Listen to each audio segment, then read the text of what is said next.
નમસ્કાર, આપ જોઈ રહ્યા છો નેશન પ્લસ ન્યૂઝ. હું છું આપની સાથે હિરલ પંડ્યા. સુરતના સચિન પોલીસ સ્ટેશનથી એક ચોંકાવનારા સમાચાર સામે આવી રહ્યા છે. પોલીસ કસ્ટડીમાં એક 65 વર્ષીય વૃદ્ધ આરોપીએ એસિડ પી લેતા તેનું મોત નીપજ્યું છે. સુરતના સચિન પોલીસ સ્ટેશનમાં ગત 11 ફેબ્રુઆરી 2026ના રોજ વાહન ચોરીનો એક ગુનો નોંધાયો હતો. આ ગુનાની તપાસમાં પુરાવાઓને આધારે પોલીસે 65 વર્ષીય સૈયદ બદરુદ્દીન નામના શખ્સને ગોધરાથી ઝડપી પાડ્યો હતો. આરોપીની અગાઉ બાયપાસ સર્જરી પણ થયેલી હતી.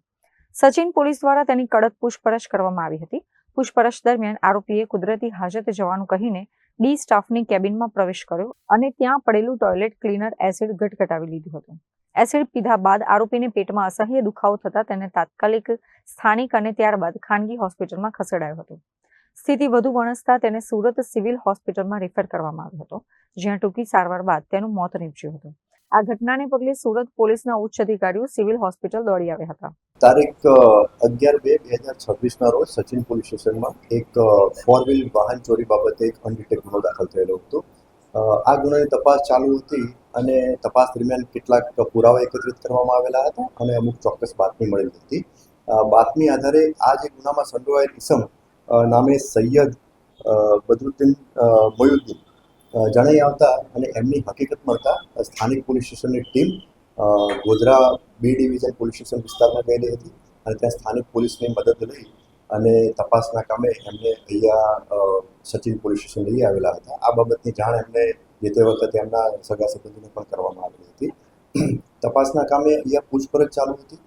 દરમિયાન એમને કુદરતી હાજતે જવાનું છે એટલે એવું કહી અને એ પોલીસ સ્ટેશનના નીચે ડિસ્ટાફની ઓફિસ છે એમાં ગયા અને ત્યાં જે ટોયલેટ સાફ કરવા માટેનું જે ક્લિનિંગ એજન્ટ જે છે એ મટીરિયલ છે એ કોઈપણ કારણોસર એ ગટગટાવી ગયા, જેથી એમને પેટમાં દુખાવો થતો હતો અને વોમિટ થવાનું એમને ઉબકા આવતા હતા. એ બાબતની એમને જાણ કરી પોલીસને.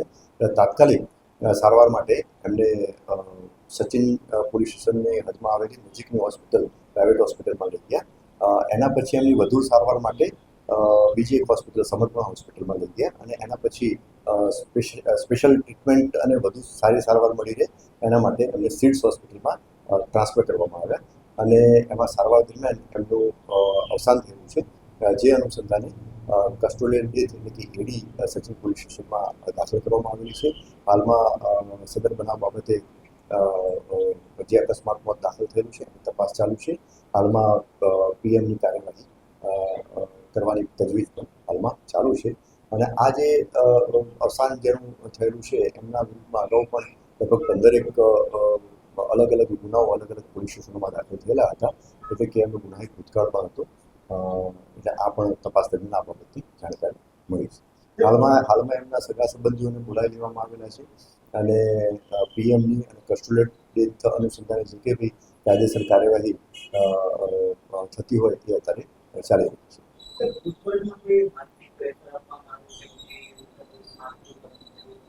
ના, સચિન સ્થાનિક પોલીસ સ્ટેશન તરફથી પૂછપરછ ચાલુ હતી. પૂછપરછ દરમિયાન કોઈ પણ મારઝૂડ કરવામાં આવેલી નથી અને કોઈ પણ એવું માનસિક પ્રેશર કરવામાં પણ આવેલું નથી. અને બીજું આપણે જણાવું કે આ જે અવસાન જેમનું થયેલું છે સૈયદ બદરુદ્દીન મોયુદ્દીન, એમની ઉંમર 65 વર્ષની છે અને એમની બાયપાસ સર્જરી પણ કરવામાં આવેલી હતી એવું પ્રાથમિક જાણકારી પણ મળેલી છે. એટલે પોલીસે બિલકુલ હાર્શ થયેલી નથી, ફક્ત પૂછપરછ કરેલી હતી. Bureau report, nation plus news, Surat. સમાચારોના સતત અપડેટ મેળવવા માટે અમારી નેશન પ્લસ ન્યૂઝની યુટ્યુબ ચેનલને સબસ્ક્રાઇબ કરો, બેલ આઇકન દબાવો અને જોડાયેલા રહો ફેસબુક, ઇન્સ્ટાગ્રામ અને ટ્વિટર પર.